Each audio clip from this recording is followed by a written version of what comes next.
Kasi ng administrasyon na ako ay isang terorista sa loob at labas ng Pilipinas.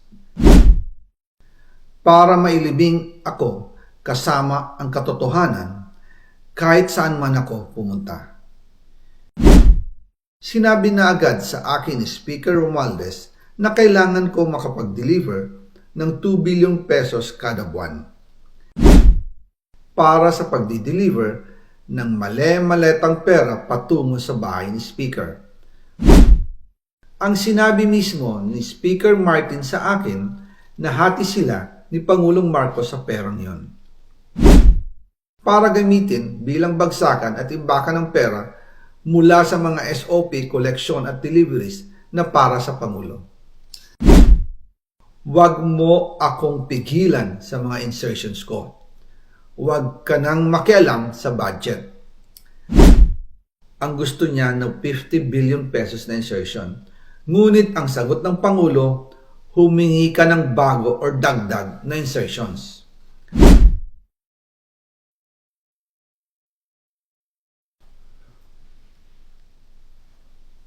Magandang araw po sa inyong lahat.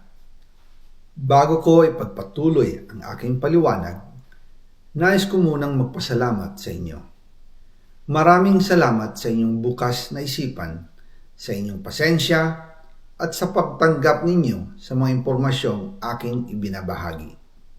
Alam kong hindi madali ang mga paksang ito. Mabibigat at mahirap tanggapin. Hindi po ako makauwi dahil malaki ang banta sa buhay ko. Ngayon naman, ay meron kaming natanggap na balita. Papalabasin ng administrasyon na ako ay isang terorista sa loob at labas ng Pilipinas. Para mailibing ako kasama ang katotohanan kahit saan man ako pumunta. Pero mahalagang malaman ng taong bayan ang katotohanan. Muli, taos-puso akong nagpapasalamat sa inyong pakikinig. Una po sa lahat, sinasabi ng ICI at ni Henry Alcantara na 21 billion pesos daw ang napunta sa akin. Hindi po totoo yun. Wala akong natanggap na ganyang halaga. Ang totoo, mula 2022 hanggang 2025, ang kabuuang pera na dumaan sa akin para ibigay kay Pangulong Bongbong Marcos at kay dating Speaker Martin Romualdez ay umabot sa 56 billion pesos at hiwalay pa dyan ang 100 billion pesos insertion ng Pangulo sa 2025 budget. Pati na rin ang 97 billion pesos flood control insertion na inilagay sa NEP ng 2026 national budget. Balikan natin kung paano ito nagsimula. Noong 2022, kakaupo ko pa lang bilang chairman ng House Committee on Appropriations, sinabi na agad sa akin ni Speaker Romualdez na kailangan ko makapag-deliver ng 2 billion pesos kada buwan. Makalipas ang ilang araw, tumawag sa akin si Yusek Bernardo. Sabi niya, kailangan ng tulong ng Bulacan sa problema nila sa baha. Pinapunta niya sa opisina ko sa Kongreso si DPWH District Engineer Henry Alcantara. Sa naging meeting namin ni Alcantara, siya mismo ang nag-offer kung paano ang hatian sa mga proyekto ng DPWH. 22% para kay Speaker Romualdez, 2% para kay Yusek Bernardo at 1% para sa kanya. Doon po nagsimula ang tinatawag nilang deliveries. Ang sistema po ay ganito. Ang mga tao ni Henry Alcantara ay nakikipag-ugnayan sa mga tao ko na sina Paul Estrada at Mark Tiksay. Sila ang tumatanggap na pera mula sa mga tao ni Alcantara. Minsan sa bahay ko sa Valle Verde, minsan naman sa BGC parking. Pagkatapos nilang makuha ang pera, sila Mark at Paul naman ang nag-aayos o nakikipag-coordinate sa tauhan ni Speaker Martin Romualdez na si Jocelyn Sereno para sa pagdi-deliver ng male-maletang pera patungo sa bahay ni Speaker. Una, sa North Forbes Park sa McKinley Drive at nang lumipat siya sa number 14 Nara Street, South Forbes Park. Gusto ko pong linawin, hindi ako nakikialam sa mismong proseso ng paghatid. Dumaan lang po sa akin ang pera na agad dinideliver kay Speaker Romualdez. Ako lang po ang nagko-confirm sa text kay Speaker kapag nadala na ang pera sa bahay niya.